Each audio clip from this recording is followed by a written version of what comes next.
Bonjour chers petits amis, je reviens encore face à cette belle caméra ce soir pour vous expliquer encore de belles choses. J'espère que vous allez découvrir. Mais avant de commencer, quand même, permettez-moi de faire un rappel de ce qu'on avait vu la dernière fois. Rapidement, qui se souvient du titre de la leçon qu'on avait vue? J'espère que vous avez trouvé le titre. D'accord. Donc, on avait vu les alliances entre les peuples gourds et les peuples mandés. On les avait présentés brièvement. Bien, cette leçon-là était la dernière leçon de la compétence 3. Aujourd'hui, on va entamer un thème d'actualité. Vous voyez? Vous allez dire, ah, monsieur Doudou, ah, monsieur Doudou. Oui, réfléchissez. De quoi on parle maintenant? Pourquoi est-ce que vous êtes à la maison au lieu d'être dans une salle de classe? Vous avez la réponse. Est-ce que c'est parce qu'il pleut beaucoup?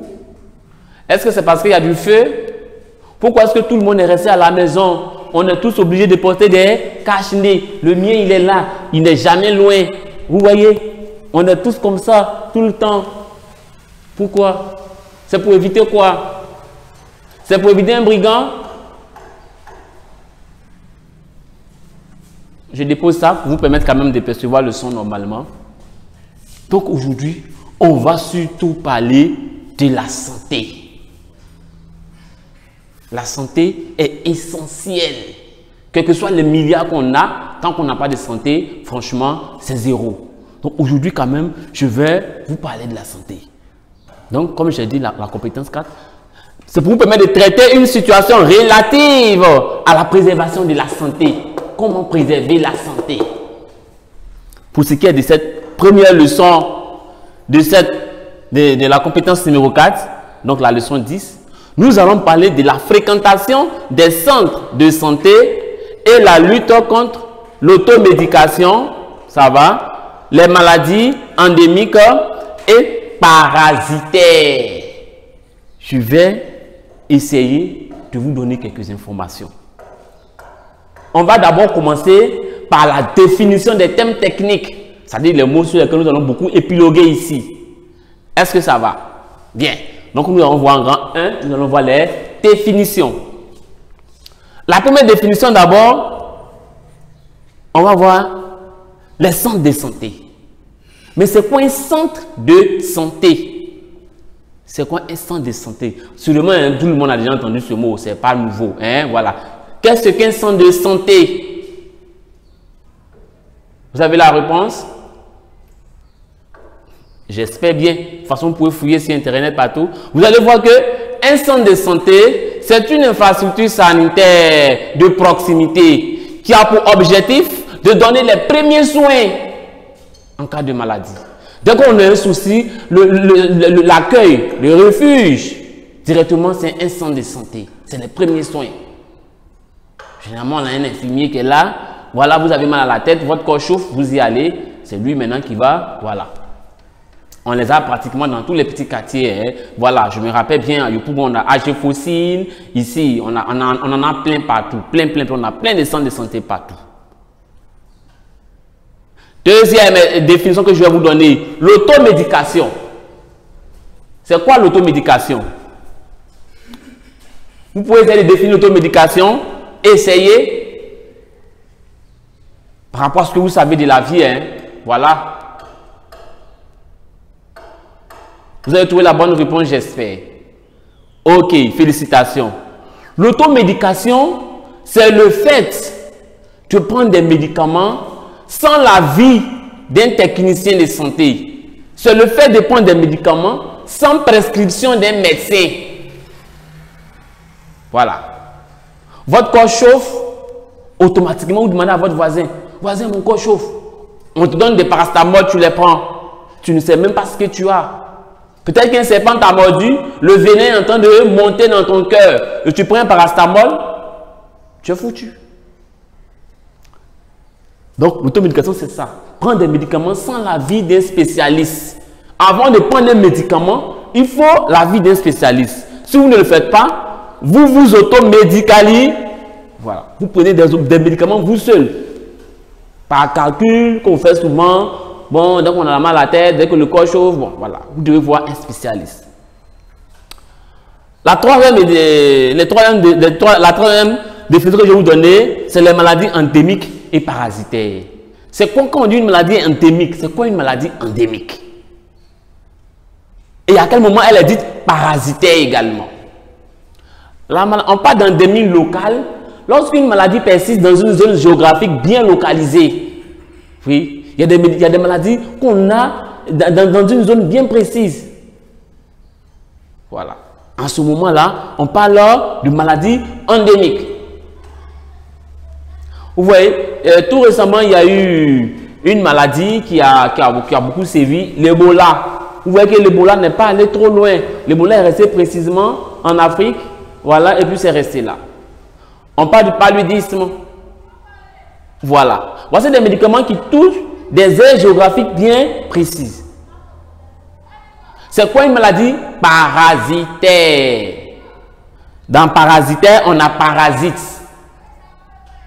Vers, c'est ça. Donc, toutes les maladies causées par les vers et autres. Bon.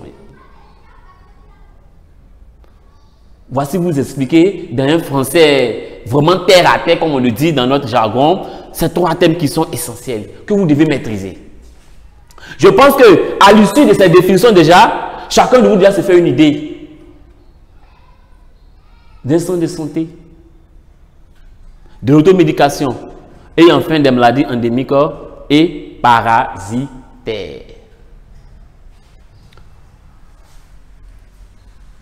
Dans la deuxième partie de cette leçon, nous allons revenir sur l'importance des centres de santé.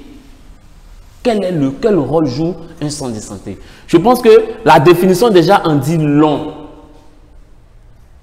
Un centre de santé, comme ce que j'ai dit, qui peut me rappeler la définition rapidement. Qui a retenu la définition, vous pouvez rappeler? D'accord. Donc, vous voyez, infrastructure sanitaire de proximité qui donne des premiers soins. Donc, un centre de santé, d'abord, même, la première importante d'abord, c'est qu'elle vous assiste dans les premiers moments. Donc, elle soigne.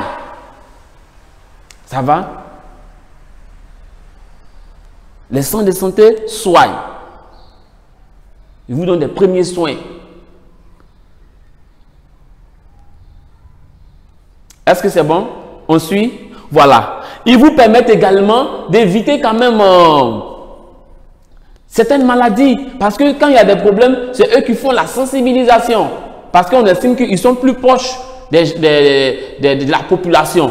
Donc, ils vous permettent ils permettent aux autorités de faire ce qu'on appelle des sensibilisations. On vous informe, vous voyez, généralement, c'est eux qui parlent de paludisme, c'est eux qui parlent de VIH, c'est eux qui parlent de ceci et de cela. Bon, bref. On vient de parler des centres de santé, de leur importance. Donc, retenez que les centres de santé sont très, très importants. De là où vous êtes, sûrement, il y en a un qui est non loin de chez vous. De là où vous êtes. Je ne maîtrise pas forcément toute la ville d'Abidjan. Renseignez-vous, demandez à vos parents. Désormais, dès qu'on a mal à la tête, où on va? On va dans un centre de santé. Ça peut être une petite clinique, quelque part, voilà, privée ou bien publique, mais il y en a quelque part, il y en a plein dans tous les quartiers d'Abidjan. Voilà. Donc, voici un peu résumé le rôle d'un centre de santé. Il vous donne d'abord les soins de première nécessité. Si possible, il peut traiter votre mal. Si possible, il peut traiter votre mal. Et également, il sensibilise la population face à certains dangers, même à certaines maladies. Voilà. Bien. On va parler des dangers de l'automédication. Sans même transition. Vous voyez, l'automédication, comme on l'a dit tout à l'heure, c'est le fait de prendre des médicaments soi-même, sans demander l'avis même d'un technicien, d'un spécialiste de la santé. Vous voyez, ok, hier ma voisine avait mal à la tête. Comme elle a pris Efferalgan, moi j'ai mal à la tête, je vais prendre Efferalgan. Mais tu souffres de quoi? Ton voisin souffre de quoi? Parce qu'il y a plusieurs maux de tête. Il y a plusieurs causes qui donnent des maux de tête. Alors, c'est dangereux. Pour bien résumer, l'automédication est un danger parce que ça tue. S'il vous plaît, évitez de prendre des médicaments sans l'avis d'un médecin, d'un infirmier ou de... Voilà, tous ceux qui sont des techniciens de la santé. C'est très dangereux d'apprendre. Et si vous êtes habitué à ça, ça peut vous tuer, ça peut vous handicaper. Vous pouvez perdre vos membres, vous pouvez perdre vos yeux, vous pouvez perdre vos oreilles. Vous pouvez aggraver votre maladie et ça vous fait souffrir encore plus. Et ça vous fait dépenser encore. Vous voyez. Je vous rappelle quand même, je connais quelqu'un qui avait mal à la dent. Et quand on a mal à la dent, sérieusement, ça donne mal à la tête. Au lieu de soigner la dent, d'aller voir un dentiste, la personne a préféré prendre d'abord des paracétamol pour soigner la tête, si la tête fait mal. Or, le médecin pouvait vous expliquer ce qu'il fallait faire, ce qu'il ne fallait pas faire. Donc, l'automédication vraiment est très dangereuse parce qu'elle tue, parce qu'elle aggrave votre maladie et encore, elle vous fait dépenser. Encore plus que vous ne le croyez. C'est bon? Vous suivez? Bien. On va bien évidemment attaquer cette dernière partie-là qui nous parle de la fréquentation des centres de santé. Je vous pose la question, vous qui me suivez. Combien de fois êtes-vous allé dans un centre de santé parce que vous avez mal à la tête, parce que vous avez mal au ventre, parce que votre corps chauffe? Je pense qu'à la maison, directement, on pense au paracétamol, ce qui est d'ailleurs même un danger. Voilà. On va sensibiliser, vous, en tant qu'intellectuel désormais. Quelles sont les actions à mener? Ça, je pense que chacun se fait une idée. Mais il y a plusieurs actions. D'abord, il y a les prospectus. Les prospectus qu'on vous distribue, voilà, pour vous sensibiliser, pour dire, bon, ben, écoutez, chers camarades, allez-y dans les centres de santé. Voilà. Je pense que chez nous, au Florian, ici, Dieu merci, même, on a un club de santé. Voilà.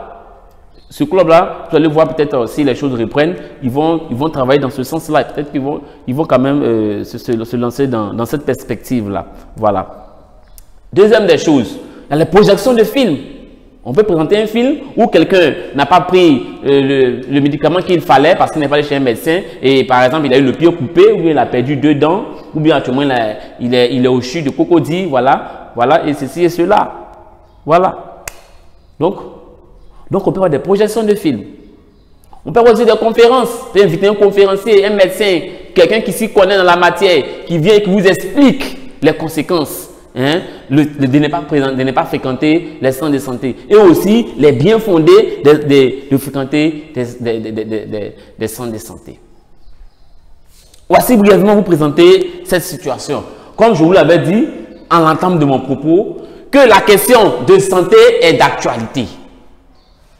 Alors, je vais me permettre quand même de vous mettre dans le bain en parlant brièvement de cette pandémie. Vous allez me dire que c'est quoi une pandémie? C'est une maladie aujourd'hui qui se répand dans tout le monde entier. Je parle du coronavirus. Je vais juste vous donner quelques conseils concernant le coronavirus. Vous restez chez vous à la maison. Vous êtes encore des enfants du 3e. Je ne vois même pas pourquoi est-ce que vous allez vous pavaner dans les rues. Vous restez à la maison. On vous envoie à la boutique, vous allez à la boutique. Vous toussez dans le coude. On ne se met pas dans les foules. Est-ce que ça va? Il faut mettre au moins 1 mètre de distance. Donc, évitez la foule même d'ailleurs. Il y a un couvre-feu. Vous respectez le couvre-feu. Est-ce que ça va? Vous lavez les mains régulièrement. Si vous sortez avec papa ou maman, que le taxi est bondé, donc vous ne montez pas. Vous attendez le taxi qui est vide, vous prenez le taxi, vous allez. Voilà. Évitez de vous coller aux gens. Lavez les mains, restez à la maison. Surtout ça. Bon, je termine ma leçon par ces conseils, mais je vais vous dire que vous avez déjà des documents. Je vais donner quelques exercices également que vous allez faire. Des exercices que vous allez faire juste pour...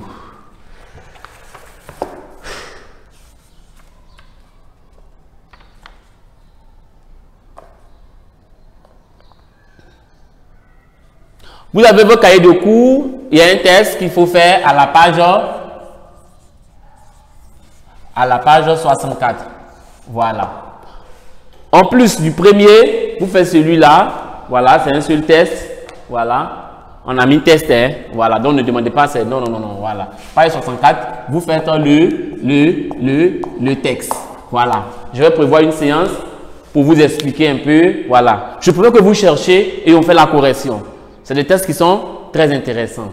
Donc, je vais devoir prendre congé de vous. Je ne vais pas abuser quand même de votre temps. Bossez, soyez sages. Merci les enfants. Au revoir.